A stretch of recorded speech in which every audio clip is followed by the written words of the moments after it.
विपिन रावत की मौत पर गर्म है अटकलों का बाजार।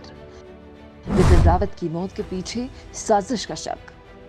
क्या विपिन रावत की मौत के पीछे चीन का हाथ? दोस्तों, देश के पहले सीडीएस जनरल विपिन रावत की मौत को 15 दिन से ज्यादा वक्त बीत चुका है, लेकिन अभी भी उनकी मौत की वजहों का खुलासा नहीं हो पाया है। इस बीच केवल अटकलों का बाजार गर्म है। उनका हेलीकॉप्टर किसी हादसे का शिकार हुआ था या फिर ये कोई बड़ी साजिश थी? फिलहाल जांच टीम इस हादसे को लेकर हर उस एंगल को खंगाल रही है जिससे ये साबित हो सके कि आखिर ये हादसा कैसे हुआ। इस हादसे में साजिश की बू तब आई जब सेना के एक रिटायर्ड अधिकारी ने किसी साजिश का शक जाहिर किया। बस इसके बाद तो जैसे साजिश के कई एंगल बाहर आने लगे। कभी इस साजिश में चीन का हाथ बताया गया तो कभी पाकिस्तान का। दरअसल जिस तरह से बिपिन रावत चीन और पाकिस्तान को लेकर मुखर रहते थे, उससे शक की सुई चीन और पाकिस्तान की तरफ ही घूम रही है। दरअसल जनरल बिपिन रावत कोई मामूली व्यक्ति नहीं थे। वो देश की तीनों सेनाओं के सूत्रधार थे।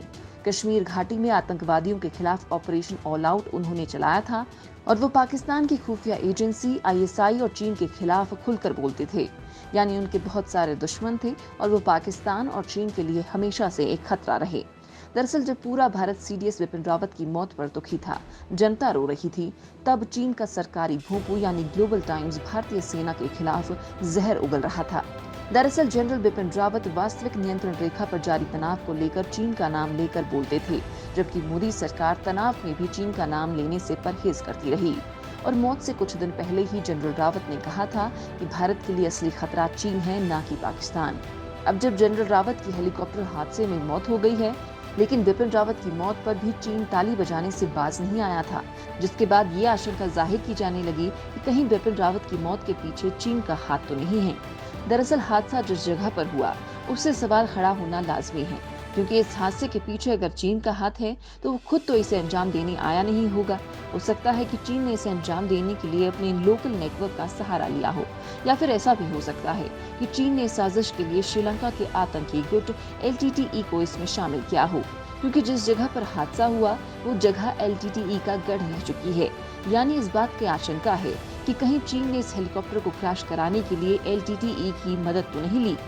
इस बात की आशंका पिछले दिनों श्रीलंका में चीनी राजदूत के एलटीटीई का इलाका रहे जाफना के दौरे के बाद ज्यादा लगाई जा रही है, क्योंकि चीन का उस इलाके में जाना जहां कभी एलटीटीई का साम्राज्य था और वहां के मंदिरों में माथा टेकना इस बात की ओर इशारा कर रहा है कि चीन का कहीं इस हादसे में तो हाथ नहीं। दोस्तों, आज के इस वीडियो में मैं आप लोगों को चीनी राजदूत के इसी दौरे के मायने समझाने वाली हूँ। इसके साथ ही मैं हर उस एंगल पर फोकस करूंगी जिससे ये पता चलता है कि कहीं ना कहीं इस हादसे के पीछे चीन का हाथ हो सकता है। तो दोस्तों, वीडियो को बिना स्किप किए पूरा देखिएगा। क्या चीनी राजदूत का जाफना पहुंचना महज इत्तेफाक? अचानक जाफना के दौरे पर क्यों पहुंचे चीनी राजदूत? क्या एलटीटीई को फिर जिंदा करने की कोशिश में है चीन? दोस्तों, बिपिन रावत के हेलीकॉप्टर हादसे में निधन के बाद अब कई ऐसे सवाल उठ रहे हैं जिनका कोई आधार तो नहीं है, लेकिन अगर इन सवालों पर गौर करें तो कहीं ना कहीं इनमें साजिश की बू जरूर आती नजर आ रही है, क्योंकि कई रिपोर्ट्स में ये दावा किया गया है कि जनरल रावत का हेलीकॉप्टर हादसे का नहीं बल्कि साजिश का शिकार हुआ है। हेलीकॉप्टर क्रैश को लेकर जो सवाल सेना के रिटायर्ड ब्रिगेडियर ने उठाए हैं उन पर गौर किया जा सकता है। दरअसल भारतीय सेना से रिटायर्ड ब्रिगेडियर सुधीर सावंत ने दावा किया था कि हेलीकॉप्टर को निशाना बनाना एलटीटीई की रणनीति का हिस्सा हो सकता है, क्योंकि एलटीटीई का कैडर आईईडी बम प्लांट करने में एक्सपर्ट है। इसके अलावा एलटीटीई के पास भारत के सबसे बड़े फौजी को मारने का मोटिव भी मौजूद है। इसके साथ ही उन्होंने एनआईए से हेलीकॉप्टर क्रैश की जांच कराने की मांग की थी। अपनी इस बात को साबित करने के लिए रिटायर्ड ब्रिगेडियर ने कुछ थ्योरी भी सामने रखी थी। उनकी थ्योरी के हिसाब से कोई भी प्लेन या हेलीकॉप्टर क्रैश होने के पीछे 3 वजह होती है। पहली, टेक्निकल फॉल्ट, दूसरा पायलट एरर और तीसरी बम प्लांट करके ब्लास्ट करना। पहले दोनों केस में पायलट और एयर कंट्रोल का कम्युनिकेशन होता है। पायलट मदद की मांग करता है और ये सारी बातचीत ब्लैक बॉक्स में रिकॉर्ड हो जाती है। अब ब्लैक बॉक्स भी मिल गया है, इसलिए अगर ये महज हादसा है तो जानकारी सामने आ ही जाएगी।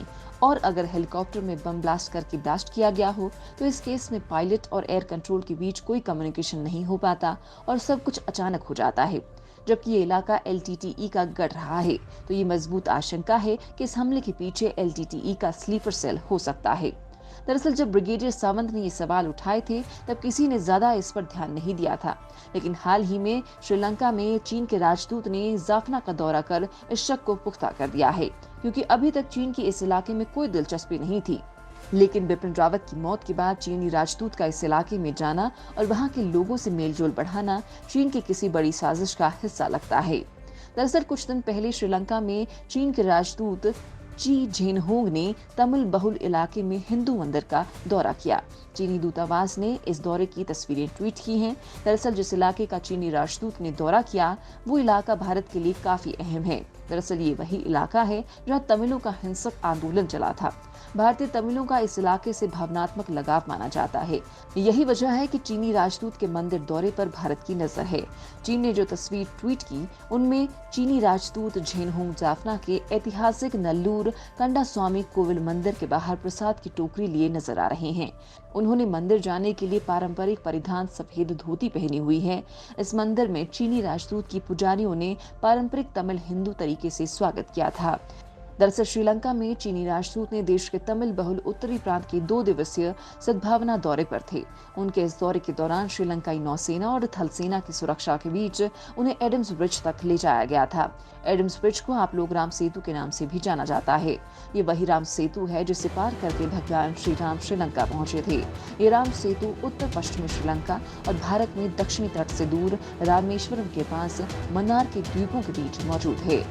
चट्टानों से बना ये पुल करीब 48 किलोमीटर लंबा है और मन्नार की खाड़ी को पाक जल डमरू मध्य से अलग करता है। चीनी राजदूत ने एडम्स ब्रिज के उस जगह का दौरा किया था जो श्रीलंका के तट से लगभग 17 मील की दूरी पर है। अब सवाल ये उठता है कि आखिर चीनी राजदूत महज राम सेतु को देखने भर आए थे या फिर उनके दिमाग में कोई और प्लान चल रहा है। इस बात की आशंका भी तेज हो गई है कि चीन कहीं श्रीलंका के खिलाफ कोई चाल चलने की फिराक में तो नहीं है। सवाल ये भी उठ रहा है कि कहीं चीन इस इलाके में ठंडा पड़ चुके LTTE को फिर से जिंदा करने की कोशिश में तो नहीं है। और ऐसा भी हो सकता है कि बिपिन रावत के हेलीकॉप्टर को क्रैश कराने में चीन ने इसी LTTE की मदद ली हो और अब वो इस इलाके का दौरा कर LTTE को फिर से जिंदा करने की कोशिश कर रहे हों। दोस्तों, बिपिन रावत की मौत का चीन और LTTE से नाम जुड़ना और फिर चीनी राजदूत का जाफना दौरे पर जाना किसी बड़ी साजिश की ओर इशारा कर रहा है। तो चीन और LTTE के बीच हुआ है गुप्त समझौता। क्या LTTE को फिर से खड़ा करना चाहता है चीन? क्या चीन ने LTTE की मदद से हेलीकॉप्टर क्रैश को दिया अंजाम? दोस्तों, कुछ दिन पहले चीनी राजदूत ने जिस इलाके का दौरा किया था वो श्रीलंका का उत्तरी हिस्सा तमिल बहुसंख्यक है, जो बाकी श्रीलंका पर हमेशा से सौतेले व्यवहार का आरोप लगाता रहा है। इस क्षेत्र में 3 दशकों तक एक बेहद हिंसक आंदोलन चला था। इस आंदोलन में कई हथियारबंद गुट थे, लेकिन सबसे ताकतवर था प्रभाकरण के नेतृत्व वाला लिबरेशन टाइगर्स ऑफ तमिल इलम यानी LTTE। भारत के पूर्व प्रधानमंत्री राजीव गांधी की तमिलनाडु में मई 1991 में एक आत्मघाती हमले में हत्या कर दी गई थी। इस हत्या के लिए LTTE के लड़ाकों को दोषी पाया गया था और उनमें से कुछ अब भी भारतीय जेलों में हैं। उत्तर तमिल विद्रोहियों और सिंहला समुदाय के दबदबे वाली श्रीलंकाई सरकार के बीच युद्ध 2009 में प्रभाकरण की मौत के साथ खत्म हुआ था। तमिल लोगों ने इस जंग की भारी कीमत चुकाई थी। संयुक्त राष्ट्र के एक अनुमान के मुताबिक इस युद्ध के आखिरी दौर में करीब 40,000 लोग मारे गए थे, जिनमें अधिकतर तमिल ही थे। हालांकि अब LTTE का इस इलाके से असर कम है या फिर ना के बराबर है।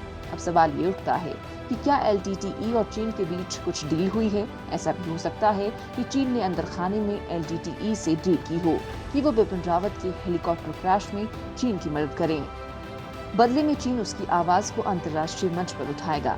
मैं ऐसा इसलिए कह रही हूँ क्योंकि प्रभाकरण की मौत के बाद से LTTE लगभग खत्म ही हो चुका है और हो सकता है कि इस डील की मदद से श्रीलंका में LTTE फिर से खड़ा हो सके, जिसका इस्तेमाल चीन, भारत और श्रीलंका दोनों के खिलाफ करना चाह रहा है।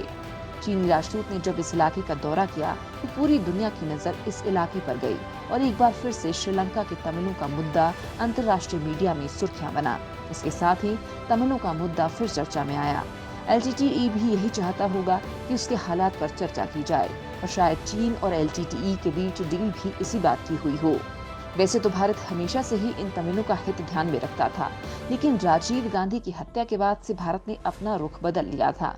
लेकिन मौजूदा वक्त में भारत लगातार इन तमिलों की मदद करता रहा है, लेकिन उतनी नहीं जितनी इन लोगों को उम्मीद थी।